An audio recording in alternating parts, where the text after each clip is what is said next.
Breaking news చూస్తున్నాం. దేశ రాజకీయాల్లో ముఖ్యంగా తెలుగు రాష్ట్రాల్లో కేంద్ర హోంమంత్రి అమిత్ షా వ్యాఖ్యలు ఇప్పుడు పెను సంచలనం రేపుతున్నాయి. కేంద్రంలో మోదీ ప్రభుత్వం విజయవంతంగా 12 ఏళ్లు పూర్తి చేసుకున్న సందర్భంగా ఢిల్లీలో మీడియా ప్రతినిధులతో నిర్వహించిన చిట్ చాట్లో అమిత్ షా పలు కీలక అంశాలపై షాకింగ్ స్టేట్మెంట్స్ ఇచ్చారు.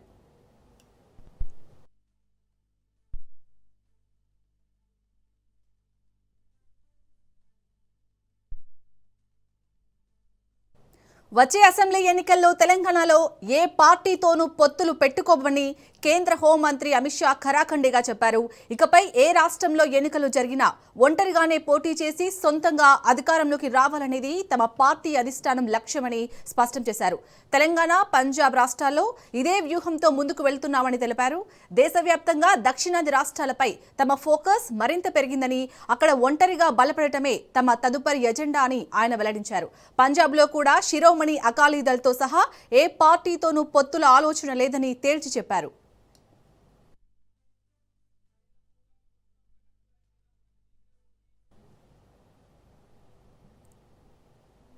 ఇదే సమయంలో నియోజకవర్గాల పునర్విభజన బిల్లుపై తెలంగాణ సీఎం రేవంత్ రెడ్డి చేస్తున్న వ్యాఖ్యలను అమిత్ షా తీవ్రంగా తప్పుపట్టారు.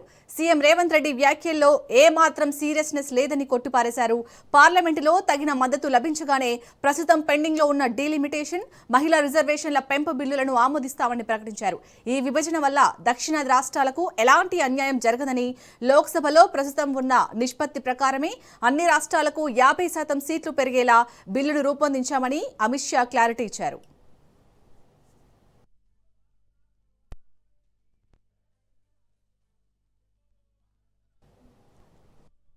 మరోవైపు దేశంలో బీజేపీ అధికారంలో ఉన్న అన్ని రాష్ట్రాల్లోనూ త్వరలోనే యూనిఫామ్ సివిల్ కోడ్ను అమలు చేయబోతున్నామని హోంమంత్రి ప్రకటించారు.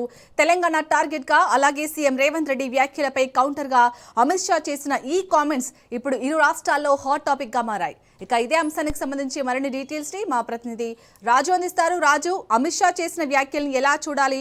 మొత్తానికైతే వచ్చే ఎన్నికల్లో ఏ పార్టీతోనూ పొత్తు పెట్టుకోవనేది ఒక క్లారిటీ అయితే ఇచ్చారు. సో రాజకీయ వర్గాల్లో ఎలాంటి చర్చ జరుగుతుంది ఈ వ్యాఖ్యలకు సంబంధించి? కేంద్ర హోంశాఖ మంత్రి అమిత్ షా చేసినటువంటి వ్యాఖ్యలు ప్రస్తుతము ఇటు దేశ రాజకీయ వర్గాల్లో సంచలనం సృష్టిస్తున్నాయి. ముఖ్యంగా పొత్తులకు సంబంధించి అమిత్ షా కుండబద్దలు కొట్టడం జరిగింది.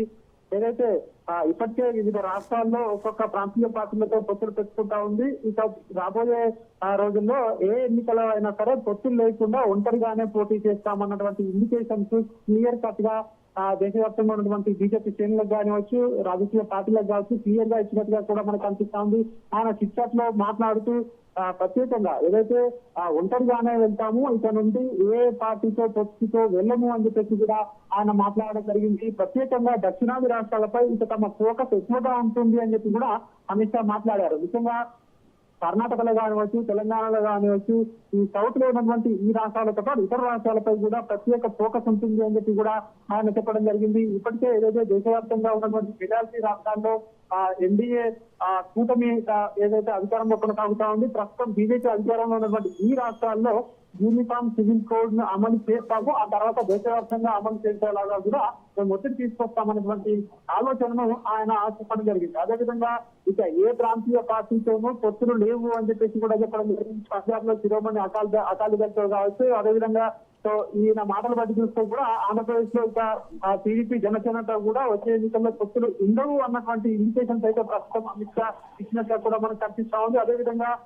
పార్లమెంట్ లో ఏదైతే ఎన్డీఏకి సంబంధించి పూర్తి మద్దతు లభించగానే నియోజకవర్గాల పునర్విభజన డీలిమిటేషన్ కి సంబంధించి సీట్ల పెంపుకి సంబంధించి కూడా బిల్లులు తీసుకొస్తాం ఖచ్చితంగా అని చెప్పి కూడా ఆయన మాట్లాడడం జరిగింది. అదేవిధంగా డీలిమిటేషన్ కి సంబంధించి దక్షిణాది నుంచి వ్యతిరేకత రావడం, ముఖ్యంగా తెలంగాణ ముఖ్యమంత్రి రేవంత్ రెడ్డి కొత్త థియరీ తెరపైకి తీసుకురావడం, ఇవన్నీ కూడా ఏవైతే ఉన్నాయో వీటిపై కూడా అమిత్ షా స్పందించడం జరిగింది. ఎందుకంటే 50% ప్రోరేట్ ప్రకారం ఏదైతే పెంచుతా ఉన్నామో సో ఇది అన్ని రాష్ట్రాలకు సమన్వయం చేకూరుతుంది, ఏ రాష్ట్రానికి నష్టం జరగదు, ముఖ్యంగా దక్షిణాది రాష్ట్రాలకు నష్టం జరుగుతుంది అని చెప్పేసి ఏదైతే మాట్లాడుతున్నారో అందులో వాస్తవం లేదు అని చెప్పేసి కూడా ముఖ్యమంత్రి రేవంత్ రెడ్డికి, అదేవిధంగా ఇటు ఎవరైతే వ్యతిరేకిస్తా ఉన్నారో వాళ్ళందరికీ కౌంటర్ ఇచ్చినట్టుగా కూడా ఆయన వ్యాఖ్యలు మనకు కనిపిస్తా ఉన్నాయి. అదేవిధంగా ముఖ్యమంత్రి రేవంత్ రెడ్డి తీసుకొచ్చినటువంటి జిఎస్డిపి, అదేవిధంగా జిఎస్డిపిలో అగ్రగామిగా ఉన్నటువంటి రాష్ట్రాలకు పెద్దపీట వేయాలి, జిఎస్డిపి అదేవిధంగా ప్రోరేటా ప్రకారము ఇందులో ఏదైతే థియరీ తీసుకొచ్చారో ఆ థియరీ అసంబద్ధమని చెప్పి కూడా ఆయన మాట్లాడడం జరిగింది. అదేవిధంగా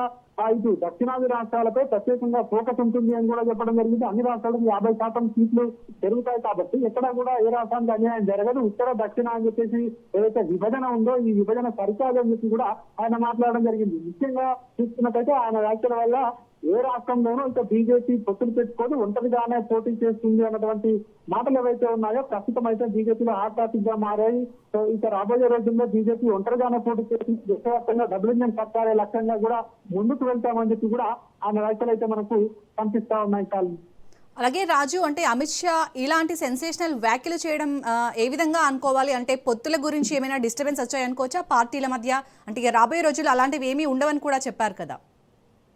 ఇప్పటికే మనం చూసుకున్నట్టయితే దేశవ్యాప్తంగా మెజారిటీ రాష్ట్రాల్లో ఎన్డీఏ ప్రభుత్వమే అధికారంలో కొనసాగుతా ఉంది. బీజేపీకి రోజు రోజుకు కూడా బలం పెరుగుతుందని చెప్పేసి బీజేపీ భావిస్తా ఉంది. ఎన్నికలు ఏవైనా సరే ఏదైతే ముఖ్యంగా మనము పశ్చిమ బెంగాల్ రాష్ట్రాలను చూసుకున్నట్టయితే అక్కడ కష్టం బీజేపీ గెలవదు అని చెప్పేసి కూడా సొంత పార్టీ నేతలు మాట్లాడారు. అయినప్పటికీ కూడా అక్కడ వ్యూహాత్మకంగా ముందుకు వెళ్ళాము. సో 200లకు పైగా సీట్లతో కూడా పశ్చిమ బెంగాల్లో ఘన విజయం సాధించాము. అసాధ్యం అనుకున్నటువంటి రాష్ట్రంలోనే గెలుపు దిశగా మనం గెలుపుకు వెళ్ళాము, గెలుపు సాధించాము అక్కడ. సో అట్లాంటివి దేశంలో ఎక్కడా కూడా ఇంకా బీజేపీకి ఎదురు లేదు. ఇప్పటికే ఇటు 12 సంవత్సరాలుగా నరేంద్ర మోడీ నాయకత్వంలో బీజేపీ ముందుకు వెళ్తా ఉంది. ఇటు సంక్షేమంలో కానివచ్చు, అభివృద్ధిలో కానివచ్చు, దేశ అభివృద్ధిలో కానివచ్చు, ఇవన్నీ కూడా ఆ కార్యక్రమాలతో ముందుకు వెళ్తా ఉన్నాము. ఖచ్చితంగా ఏ పార్టీతో పొత్తు అవసరం లేదు, బీజేపీ సింగిల్ గానే పోటీ చేస్తుంది అన్నటువంటి ఇండికేషన్స్ అయితే ఆయన ఇస్తా ఉన్నారు. ముఖ్యంగా బీజేపీ చేస్తున్నటువంటి పనులను చూసి ప్రజలే బీజేపీని కోరుకుంటున్నారు కాబట్టి ఇక ఏ పార్టీతో పొత్తు అవసరం లేదు, బీజేపీ సింగిల్ గానే పోటీ చేస్తుంది, అన్ని రాష్ట్రాల్లో ఇది వర్తిస్తుంది అని కూడా ఆయన చెప్పడం జరిగింది. అంటే ఇది ఉత్తరాది ఇది దక్షిణాది తేడా లేకుండా ఏ రాష్ట్రంలోకి వెళ్ళినా కూడా బీజేపీ రాబోయే రోజుల్లో ఒంటరిగానే పోటీ చేస్తుంది. ముఖ్యంగా తెలంగాణ విషయంలో కూడా తెలంగాణలో కూడా ఒకవైపు ఇప్పటికే ఇటు రాష్ట్ర నాయకులు చెప్తా ఉన్నారు ఏ పార్టీతో పొత్తు అవసరం లేదు మాత్రం మేము సింగిల్ గానే వెళ్తామని చెప్పి కూడా రాష్ట్ర అధ్యక్షుడు రామచంద్రరావు గత కొన్ని నెలలుగా కూడా ఎక్కడికి వెళ్ళినా కూడా ఇదే మాట చెప్తా ఉన్నారు.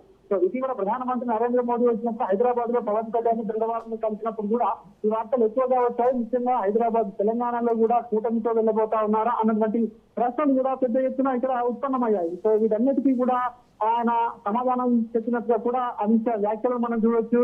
సో రాబోయే రోజుల్లో ముఖ్యంగా ఇటు అసెంబ్లీ పార్లమెంట్ ఎన్నికల్లో మాత్రం ఏ పార్టీతోనూ పొత్తు ఉండదు అన్నటువంటి మాటలు అయితే అమిత్ షా వ్యాఖ్యలను బట్టి చూస్తే మనం అర్థం చేసుకోవచ్చు. Right, thank you Raju.